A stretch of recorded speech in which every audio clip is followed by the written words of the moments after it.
So Kavya ఇంకో question ఏదైతే మనకు ఇన్స్టాగ్రామ్ లో వచ్చింది అది ఏంటంటే 3 years ఆఫ్ పెళ్లి తర్వాత 3 సంవత్సరాల పెళ్లి తర్వాత you know harassment or dowry case మీద వెళ్ళకూడదు అని. Is it true or no? అంటే 3 years తర్వాత అప్లై చేసుకోకూడదు మీరు, file for any dowry or domestic violence cases. Okay, అది నిజం కాదండి, కానీ అది వైడ్ స్ప్రెడ్ రూమర్ అని చెప్పొచ్చు. ఇప్పుడు చాలా మంది కూడా అడుగుతుంటారు 3 years అయిపోయిందండి మా పెళ్ళయి, ఇప్పుడు ఎలా నా డౌరీ కేసు నిలబడుతుందా? నిజంగానే నేను హెరాస్మెంట్ కి గురయ్యాను, బట్ 3 years టైం లిమిట్ ఉంటే మరి ఎలా నేను ఫైల్ చేయగలుగుతానా లేదా?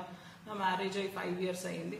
అలాంటి లిమిటేషన్ అయితే ఏమీ లేదు. డెఫినెట్ గా మీరు హెరాస్మెంట్ కి గురైతే ఏదన్నా అబ్యూస్ కి, let it be sexual, physical, verbal, ఎలాంటి అబ్యూస్ కైనా గురైతే అండ్ డౌరీ కోసం మళ్ళీ మీ ఇన్లాస్ కానీ హస్బెండ్ కానీ ఎవరైనా హెరాస్ చేస్తుంటే ఖచ్చితంగా మీరు ఆ కేసెస్ కి వెళ్ళొచ్చు, పోలీస్ స్టేషన్ కానీ కోర్ట్ ని అప్రోచ్ అవ్వచ్చు.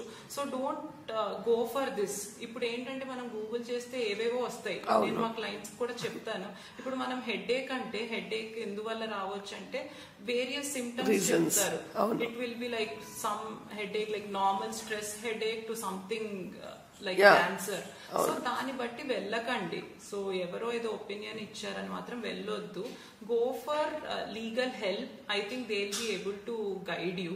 సో ఇదైతే కరెక్ట్ కాదు. ఓకే, సో ఐ హోప్ ఈ క్వెరీ అయితే ఎవరు మాకు ఇన్స్టాగ్రామ్ ద్వారా పంపించారు. I hope Kavya was able to answer your question. So question number 3, Kavya, is I think when I read that అది నాకు కూడా డౌట్ఫుల్ గానే అనిపించింది. ఈ మధ్య ఫ్యామిలీ కోర్ట్ లో చాలా ఎక్కువైపోయింది ఇలాంటివి కేసెస్ రావడం అని, ఓవర్ఫ్లో అవుతున్నాయని అంటున్నారు. So this is not a query but general doubt of people.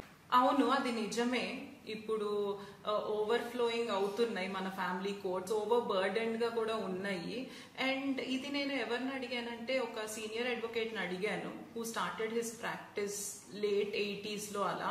So ఆయన చెప్పుకొచ్చారు, అసలు ఫ్యామిలీ కోర్ట్ లో ఎక్కువ మంది జనాలు అప్పుడు ఉండేవాళ్ళు కాదు, చాలా ఫ్యూ కేసెస్ ఉండేవి, ఫ్యూ ఫైల్ అయ్యేవి అని చెప్పి. కంపారిటివ్లీ ఇప్పుడు అప్పటికి ఇప్పటికీ పోలిస్తే చాలా డిఫరెన్స్ ఉంది అని ఆయన చెప్తారు. ఐ థింక్ వాళ్ళకి ఇంకా బాగా తెలిసి ఉంటది కదా, హూ స్టార్టెడ్ ప్రాక్టీసింగ్ డెకేడ్స్, వాళ్ళకైతే చాలా మేజర్ అంటే ఆ ట్రాన్సిషన్ చూసుంటారు కాబట్టి. ఎస్, అంటే వాళ్ళు ఇప్పుడు సివిల్ కేసెస్ అవే ఎక్కువ వచ్చేవి, కానీ ఫ్యామిలీ కేసెస్ అంటే తక్కువ వచ్చేవి, ఫ్యామిలీ కోర్ట్ హాల్స్ కూడా తక్కువ ఉండేవి.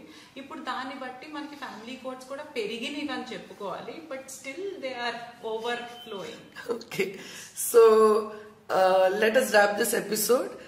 ఇది last episode of the year 2024. Wishing a great 2025 to everybody. ఇలాంటివి మీ డౌట్స్, క్వైరీస్ పంపించండి.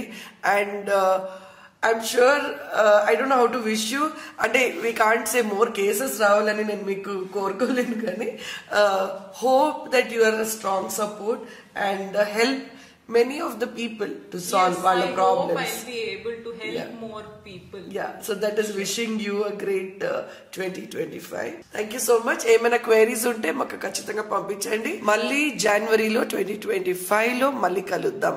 Until then, bye.